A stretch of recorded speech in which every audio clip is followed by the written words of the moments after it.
স্ত্রী ও পরকীয়া প্রেমিকের নির্মমতার শিকার স্বামী ৪ থানায় অভিযোগ করেও মিলছে না বিচার।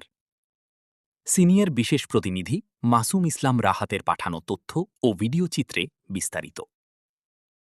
সমাজে প্রতিনিয়ত নানা কারণে নারীদের ওপর নির্যাতনের খবর সামনে এলেও এবার এক উল্টো চিত্র ফুটে উঠেছে রাজধানী ও এর পার্শ্ববর্তী জেলা নারায়ণগঞ্জে। স্ত্রী, শাশুড়ি এবং স্ত্রীর পরকীয়া প্রেমিকের ধারাবাহিক প্রতারণা, অলংকার অর্থ আত্মসাৎ ও প্রাণনাশী হামলার শিকার হয়েছেন মোহাম্মদ সোহেল নামের এক যুবক। শুধু শারীরিক নির্যাতনই নয়, বাবার অধিকার থেকে বঞ্চিত করতে জোরপূর্বক নষ্ট করা হয়েছে তার গর্ভের সন্তানও। ভুক্তভোগী ও দায়েরকৃত অভিযোগ সূত্রে জানা যায়, প্রায় ২ বছর আগে ইসলামী শরিয়া মোতাবেক তাহসিন মালিহার সাথে বিবাহ বন্ধনে আবদ্ধ হন সোহেল। তবে বিয়ের সময় সুকৌশলে গোপন রাখা হয় তাহসিনের আগের বিয়ে ও একটি সন্তান থাকার বিষয়টি। বিয়ের পর থেকেই সোহেলকে ঘরজামাই থাকার জন্য চাপ দিতে থাকেন তার শাশুড়ি ইয়াসমিন আক্তার আলপনা এবং প্রতি মাসে মোটা অঙ্কের টাকা দাবি করেন। এর মধ্যেই সোহেল জানতে পারেন তার স্ত্রী তাহসিন আবির নামের এক যুবকের সাথে দীর্ঘদিনের পরকীয়ায় লিপ্ত। খোঁজ নিয়ে জানা যায়, অভিযুক্ত আবির এলাকার একজন চিহ্নিত সন্ত্রাসী, যার বিরুদ্ধে বিভিন্ন থানায় ধর্ষণসহ ১৪টি মামলা রয়েছে। অভিযোগে আরও বলা হয়, পরকীয়ার প্রতিবাদ করায় এবং আলাদা বাসা নিয়ে থাকার চেষ্টা করায় সোহেলের ওপর নেমে আসে নির্মম নির্যাতন। তার কষ্টার্জিত ৫ ভরি স্বর্ণালংকার ও ব্যবসা।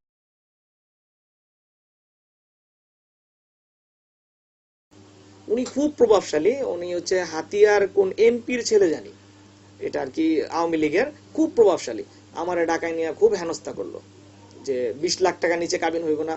পরে সবাই করা যে ১০ লাখ টাকা আমায় কাবিন দিল।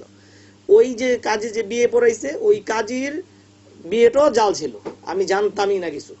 পরবর্তীতে 6 মান্থ পরে যাইয়া এখানে আমি শুনতে পারি যে আমার যে বিয়েটা হয়েছে এটা পুরাটাই ফলস।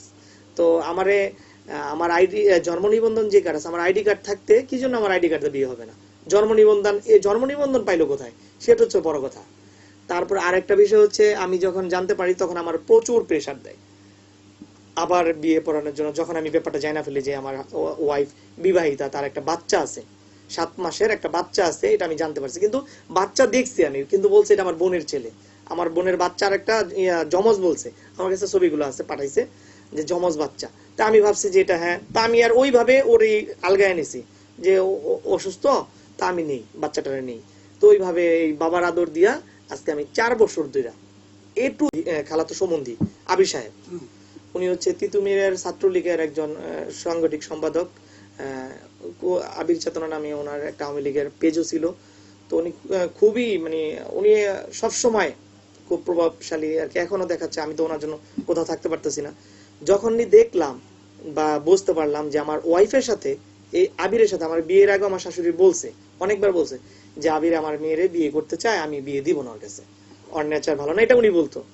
তারপরে আবির তো, এই আবির ছেলেটা এর আগেও একটা আমি নিউজ তার করছিলাম, একটা মেয়ের সাথে ধর্ষিত একটা মামলা, নারী নির্যাতন মামলা আছে। হ্যাঁ, এটা ইভা নামে একটা মেয়ের নাম। জি, এটা আমিও শুনছি বা বিষয়ে হ্যাঁ কিছুটা জানতে পারছি। তো এই যখন এইগুলো আমার শাশুড়িও যে বলছিল যে আমি ওর সাথে বিয়ে দেব না, ওর নেচার ভালো না, তখন এগুলো আমি ওইভাবে নিয়েছি। কিন্তু আমার কাছে যে বলছে তার ডকুমেন্ট আছে, এগুলো আছে যে না দুইটা ওর বিয়ে দিব না। এই আপনার বেশ কিছুদিন আগে নির্যাতিত হয়েছেন কিনা তাদের কাছ থেকে, কোনো থানায় কোনো অভিযোগ করছেন কিনা, কোন থানায় অভিযোগগুলি করছেন সেটা আমাদের একটু বলবেন কি? জি অবশ্যই, একটুখানি। তো ওই যে আমি জানতে পারলাম যে আবির এখানে আমার পরকীয়া হচ্ছে, তো এখানে আমি আমার খালু শ্বশুর আর হচ্ছে মামা শ্বশুর, ওনাদের সাথে যোগাযোগ করলাম, কিন্তু ওনারা কোনোভাবে আমার মানলো না, কিন্তু বিচারটা আমার তরফে দিয়ে দিল। ওনারা যেটা বলে সেটা আমার শুনতে হইব, ওনাদের বাসায় থাকতে হইব। ওনাদের বাসায় থাকার জন্য আমি কয়েকবার বলছি যে আমার পাশের বাসায় ফ্ল্যাট দিয়ে দেন, আমি ঘর জামাই থাকবো না। এখানে একটা কথা আছে, আমার শ্বশুরও ঘর জামাই, আর ওটা কিন্তু আমার শ্বশুরের নিজস্ব বাড়ি না যে আমি ওইখানে ঘর জামাই থাকবো। এটা হচ্ছে আমার মামা শ্বশুরের বাড়ি, সেখানে আমার শ্বশুর ঘর জামাই, আমিও ঘর জামাই। তো এটা ওনারা এই চাপ সৃষ্টি কইরা আমার এই 2 বছর এই যে জুলুম কইরা আমার টাকা পয়সা নিয়া, যখনই দেখছে যে আমি টাকা পয়সা চাইতে গেছি, তখন এই বাসায় একটা ছোট একটু জায়গা ওয়ারিশ সূত্রে মালিক, ওইখানে যা বিল্ডিং করব, ওর জন্য 20 লাখ টাকা আমার কাছে দাবি করলো যে 20 লাখ টাকা আর আমার ওয়াইফের হচ্ছে 5 ভরি স্বর্ণ, আরো তো আউট আছে, ওগুলা দিতে হবে তার, নাইলে আমার সাথে সংসার করবে না। যখন আমি যে পরকীয়ার বিষয়টা জানা ফেলছি, এর মধ্যেই ডিসেম্বরের 10 তারিখে শুনতে পারি যে আমার বাবু কনসিভ হয়েছে, মানে আমার ওয়াইফ কনসিভ হয়েছে। তো অনেক খুশি, আর আমি অনেক খুশি যে আমার মেয়ে হইব, এটা নিয়ে কথা হইতো। তো আমি তখন আমার কর্মস্থল হচ্ছে আপনার টাঙ্গাইলে আশা প্রজেক্টে কাশেম কনস্ট্রাকশনের সাইডে আমি প্লাম্বার ইলেকট্রিক্যাল সাইট নেই আর কি, কাজগুলো করি। তো 24 তারিখে আমার ফোন করলো, ফেব্রুয়ারি 24 তারিখে, যে মালিহার অনেক ব্লিডিং হচ্ছে, তুমি একটু আসো। তো আমি বললাম যে ব্লিডিং তো হওয়ার আমার মাথা ভিতরে নাই কিছু, রমজান মাস চলে আসলাম। আসার পরে শুনতে পারি কি ব্লিডিং হচ্ছে, ওর অবস্থা খারাপ। আমি ওরা বারবার হসপিটালে নিয়ে যেতে চাইছি, তো জিজ্ঞেস করছি তুমি ওষুধ খাইছো, এইটার ডকুমেন্ট পুরো আছে। আমার শাশুড়ি বলছে যে না, হসপিটালে নিতে হইব না, ব্লিডিং এখন হয়ে গেছে, পড়ে গেছে, এটা বলতেছে আমার শাশুড়ি, বলছে যে ব্লিডিং এখন কমছে, আমি পরে ডাক্তার দেখাবো। ওনাদের ভয় ছিল যদি আমি ডাক্তার কাছে নিয়ে যেতে রিপোর্ট করব, এটা নিয়ে ওনার ভয় ছিল অনেক, ওই জন্য বের করে দেন। এটা আমার কাছে ভিডিও রেকর্ড আছে, এমনকি আমার শাশুড়ি কথা বলছে আর আমার ওয়াইফও বলছে যে তুমি তো বাচ্চা রাখতে চাও না, কিন্তু এটা সম্পূর্ণ মিথ্যা কথা। আমি বাচ্চা রাখতে চাইছি, কিন্তু আমার ওয়াইফ বাচ্চা রাখতে চায় না। ওই যে পরকিয়া, ওই পরকিয়াতে পড়েই এইভাবে আর কি এখন আমার বাচ্চাটা নষ্ট করছে। তো এটা জানার জন্য আমি আবির ভাইয়ের সাথে কথা বলি। আবির ভাই আমার ঈদের পরের দিন যাওয়ার কথা বলে বেতকাতে, তা আমি যাই, ওই হিসাবে আমি যাই না, আমি কিছু অন্য আমার ফ্রেন্ড সার্কেল নিয়ে ঘুরতে গেছি। তো ওইখানে আমার মারধর করে, ওই মারধরের ইয়েতে আমি ফতুল্লা থানায় একটা অভিযোগ করি। তো এইখানে ক্ষান্ত হয় নাই, আমি আমার কর্মস্থল যেটা হচ্ছে আমার আব্দুল্লাপুরের দোকান, ওই দোকানে যেয়া আমার মামা শ্বশুর, আমার খালু শ্বশুর, আবির, যে তুই যদি এগুলা কারোর কাছে বলস তাহলে তোরা আমরা জানাই বাস গুম করে ফেলবো। হ্যাঁ, তারপর হচ্ছে আমার এই যে 20 লাখ টাকা, যে 20 লাখ টাকা তোর দিতে হইব, নাহলে তোর মামলা দিমু, ওইটা করবো, তোর মাইরা ফেলবো, অনেক কিছু। এরপর যখন দেখছে যে এটাও ওনারা শান্ত হচ্ছে না, বা আমি এটাতে কোনো কিছু করতে পারতেছি, বা আমি চুপচাপ রয়েছি, এরপর আবার হচ্ছে আমার টনি টাওয়ারের সামনে আইসা মারধর করে। তো আমি এই জন্য যাত্রাবাড়ি থানায় একটা অভিযোগ দায়ের করি। তো এইখানে শেষ। এটা হচ্ছে আমি আমার অভিযোগকারীর যে ইয়া ছিল, উনি হচ্ছে মেহেদী সাহেব, আর এসআই মেহেদী সাহেব, আর হচ্ছে এই আব্দুল্লাহপুরে যারা করি উনি হচ্ছে এসআই মিজান সাহেব, দক্ষিণ কেরানীগঞ্জে। হ্যাঁ জি, হ্যাঁ, ওনারে আমি অনেকবার রিকোয়েস্ট করি যে এটা আমার একটু দেখার জন্য, কিন্তু ওনার নাম কি বললেন? মিজান সাহেব, জি এসআই মিজান। ওনারা অনেকবার রিকোয়েস্ট করি, কিন্তু আমার যে মেন আমার ওয়াইফ আসে না, কিন্তু উনি আমার মামা শ্বশুর আর হচ্ছে আবির সাহেবের সাথে একটা মিউচুয়ালে চলে যায়। তো আমার উনি অনেকভাবে কথা বলে। এরপরে যখন আমি সূত্রাপুরে ফরাসগঞ্জ আমার মারধর করে, তখন আমি এই সূত্রাপুরে থানায় অভিযোগ করি আর কি। হ্যাঁ, ওই অভিযোগ করার পরে এই যেমন অভিযোগ যে করছেন, তদন্তকারী অফিসারের নাম হচ্ছে আমার সুফল সাহেব, আমি যতটুকু জানি। উনি হচ্ছে আমার ছিল, অভিযোগে ছিল। তো একদিন আমাদের এটার একটা বসার কথা ছিল, বসার দিন আসছিল, তো উনি ওনাদেরকে একটা সময় বাইধা দেয় আর কি। হ্যাঁ, 7 দিনের একটা সময় বাইধা দেয়, যে এটা উনি দিয়েছিল আর কি, এসআই যে সুফল সাহেব উনি দিয়েছিল।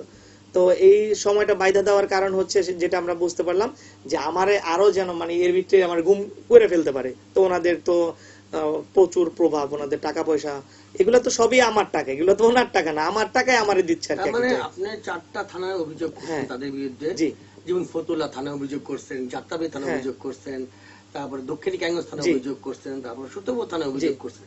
এই 4টা থানার অভিযোগ কি কোনো আপনার কার্যকর হয়নি? না, কোনোটাই কার্যকর হয় নাই। আমি অনেক রিকোয়েস্ট করছি, কিন্তু কোনো কাজ হয় নাই। তারপরে শেষে আমি এই কোর্টে আর কি, আমি ঢাকা জজ কোর্টে আমি আইনের আশ্রয় নিয়েছি। জি, আমার যে অ্যাডভোকেট সাহেব, উনি অত্যন্ত একজন ভালো লোক। ওনার এই আমি যে ওনাকে ফি দিব মামলার, ওই ফিটাও আমি দিতে পারি নাই। আরিফ সাহেব, আরিফ হোসেন জয়, আমাদের খুব ভালো মনের একজন মানুষ, উনি আমার পাশে আসছে। তো এই জন্য ওনাকে অনেক অনেক ধন্যবাদ জানাই, যে আল্লাহ পাক ওনার জন্য যেন ভালো কিছু রাখেন সামনে। তো আমার জন্য যারা আসছে না কেন, এখন আমার পিছে যারাই আছে, পিছে বললে ভুল হইব, যে আমার যে অ্যাডভোকেট লয়ার সাহেব, ওনার জন্য আজকে আমি। এখন আমরা যেটুকু জানতাম, আগে শুনতাম যে নারী নির্যাতন, জি, এখন দেখলাম আপনার কাছ থেকে পাইলাম যে পুরুষ নির্যাতন। হ্যাঁ, আমার যে আরিফ মারছে আবির ভাই, এই যে দেখেন এখানে আমার হাতে, তারপর আমার অনেক জায়গায় বাইকের হ্যামলেট দা বাড়ি মারছে। তারপর ওনার সাথে যে ওনার ফ্রেন্ড সার্কেল আছে, আমি ছবিগুলো দিয়ে দিব, এই মারছে, ওগুলো আমার কাছে ডকুমেন্ট আছে। আর ওইখানে বেতকাতে যেই সামনে হইছে, ওইটারও একটা প্রুফ আছে। জি। আর এখন তো আমার ওয়াইফ ওই আমাকে আর কি ভয়ভীতি দেখাচ্ছে যে ওই 20 লাখ টাকা এগুলা ভয়ভীতি দেখাচ্ছে কারা? এটা মেইন হচ্ছে আমার মামা শ্বশুর, নাম কি? সামিউল হক শামীম। আর হচ্ছে যে নারায়ণগঞ্জে যার প্রভাবে, জাকির খানের প্রভাবে হচ্ছে আমার ছোট মামা শ্বশুর, উনি যে বলছে ওনার কাছে, মানে উনি কি করে না করে, ওনার কাছে কি আছে না আছে, কি নিয়ে চলাফেরা করে, এগুলো আমার কাছে ডকুমেন্ট আছে। জাকির খান নাম ভাঙায় আর কি চলতেছে। আর আরেকজন হচ্ছে জাবির সাহেবের, ওনার কথা বললাম, উনি খুব ভদ্র মনের মানুষ একজন, ওনার নামে ধর্ষণ মামলা আছে, আরো 11টা মামলা আছে। তো এই জন্য আমি ওনার ভয়ে আমি পালায় পালায় থাকতে হইতেছে, এক জায়গায় আমি থাকতে পারতেছি না। তো আমি এটার একটা সুষ্ঠু বিচার চাই, যেন আর কোন বাংলাদেশে এমন কোন ছেলে। সোহেলের বিষয়টা একটু জানার জন্য আমরা আসছিলাম, যেহেতু আপনার আগের যে মামলাটা ছিল নারী ও শিশু মামলা, 9-1 মামলাটা, তো তখন তো আপনার খুব সুন্দরভাবে সেটা পরিচালনা করছেন এবং দেশবাসীও জিনিসটা দেখে খুব পছন্দ করছে আপনার যে সাক্ষাৎকারটার জন্য। আমাদের আমি সবসময় চাই মানে এস্টাবলিশমেন্ট ফর জাস্টিস। এবং আজকে আসছে আমি সোহেলের বিষয়টা একটু জানাবো, সোহেলের যে তার ওয়াইফের দাম্পত্য সম্পর্ক। আচ্ছা, এই বিষয়টা একটু বলতে হলে একটু এলাবোরেটলি বলতে হয়। সেটা হচ্ছে সোহেল অত্যন্ত নেপ কোয়ালিটির একটা ছেলে, ভদ্র কোয়ালিটির জেন্টলম্যান এবং সরল সোজা। তো সেই হিসাবে সোহেলের একটা সময় টাকা পয়সা ছিল। সোহেল যেখানে এখন সোহেলের শ্বশুরবাড়ি, সোহেলের বাড়িও মুন্সিগঞ্জে এবং ওর বর্তমান শ্বশুর বাড়িও মুন্সিগঞ্জ, টঙ্গিবাড়ি, আলদিতে। ঠিক আছে, আমার বাড়িও মুন্সিগঞ্জ। তো সেই সূত্রপাত থেকে আমি তাদের সম্পর্কে জানি, ধারণা আছে। তো এই সোহেলের শাশুড়ির সাথে সোহেলের ফার্স্ট ইন্ট্রোডিউসড হয়, প্রথম পরিচয়টা সোহেলের শাশুড়ির সাথে হয়। তখন সোহেলের শাশুড়ি সোহেলের সাথে বা সোহেলের টাকা পয়সার দিকে তাকিয়ে সোহেলের সাথে একটা ওয়েল রিলেশন এস্টাবলিশ করে। এই রিলেশনের পরিপ্রেক্ষিতে দীর্ঘদিন সোহেলের শাশুড়ির সাথে সোহেলের একটা মা ছেলের সম্পর্ক গড়ে ওঠে, সন্তান হিসাবে মা ছেলের সম্পর্ক।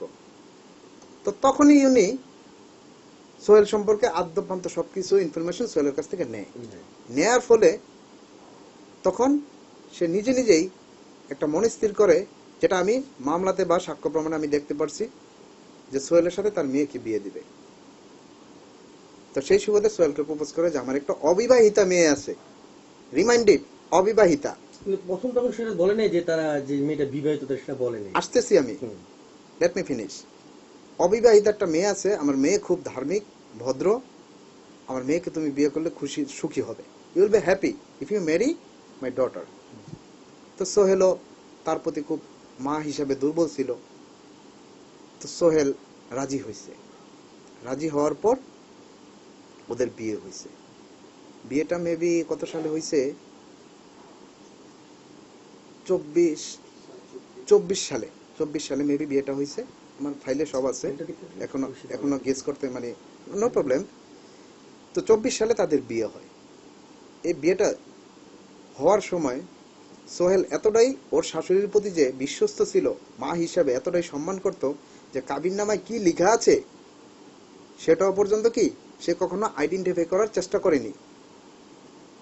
তো ওই কাবিননামাতে সোহেলের শাশুড়ি সোহেলের দুর্বলতার সুযোগ নিয়ে 10 লক্ষ টাকা কাবিননামায় উল্লেখ করে। সোহেলের শাশুড়ি 10 লক্ষ টাকা কাবিননামায় উল্লেখ করে। শুধু তাই নয়, বিয়ের পরে Sohel knew that the girl was married and the girl has one child of 3 months. 3 মাসের একটা বাচ্চা আছে এবং স্বামীর সংসারও আছে। স্বামীর সংসার থাকা অবস্থায় ওই আগের স্বামী থেকে ডিভোর্স না করিয়েই তারা উড়ো করে সোহেলের সাথে বিয়েটা দেয়।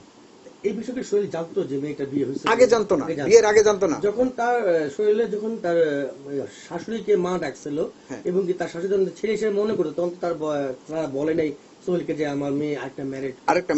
এই জিনিসটা তারা সম্পূর্ণ হাইড করছে, সিক্রেট কইরা ওকে ইনফ্লুয়েন্স করছে। তো যাই হোক, বিয়েটা করার পর তখন ওরা হয়তো ওর শাশুড়ি হয়তো কারোর সাথে আলাপ করছে, কারণ আপনার একটা বিয়ে বলবৎ থাকা অবস্থায় আরেকটি বিয়ে করা invalid, this is not valid marriage. তো সেই বিষয়টা জানার পরে তারা 1 বছর পরে আরেকটা কাবিননামা তৈরি করে, ফ্যাব্রিকেটেড ফলস কাবিননামা। ওইটাতে উল্লেখ করে 5 লক্ষ টাকা, যেখানে সোহেলের সিগনেচার নেই। সোহেল এখানে সিগনেচার করেনি। এখানে দুইটা কাবিননামা হচ্ছে, দুইটা কাবিননামা হয়ে গেল, হচ্ছে আপনার 10 লক্ষ টাকা, 10 লক্ষ টাকার, আর হচ্ছে আপনার 5 5 লক্ষ টাকার কাবিননামা। এটা কেন করছে? ওই যে ওনারা হয়তো জানতে পারছে আইনটা, যে বিয়ে করা অবস্থায় আরেকটা বিয়ে ভ্যালিড নয়, তাকে ডিভোর্স দিয়ে, কারণ মেয়ের বিয়ে তো এটা, তাহলে তো আগের বিয়েটা কি ভ্যালিড না? তারপরে আরেকটা কাবিননামা তারা তৈরি করে ওই আগের স্বামীকে ডিভোর্স দিয়ে, তার মেয়েকে দিয়ে ডিভোর্স দেওয়ায়। Okay fine. সোহেল যখন জানতে পারলো যে তার আগে একটা বিয়ে হয়েছিল, তার একটা 3 মাসের সন্তান আছে, তার মেবি মেহেদি, সোহেলকে একাধিকবার অ্যাটাক করছে, সন্ত্রাসী হামলা করছে। পরবর্তীতে সোহেল বাধ্য হয়ে এই আসামিগণদের এগেইনস্টে অনারেবল কোর্টে একটি যৌতুক নিরোধ আইনের 3/4 দ্বারা মামলা করে। পরবর্তীতে এখানেই শুধু শেষ না হিস্টোরি আরো ম্যাসিভলি আকার ধারণ করছে।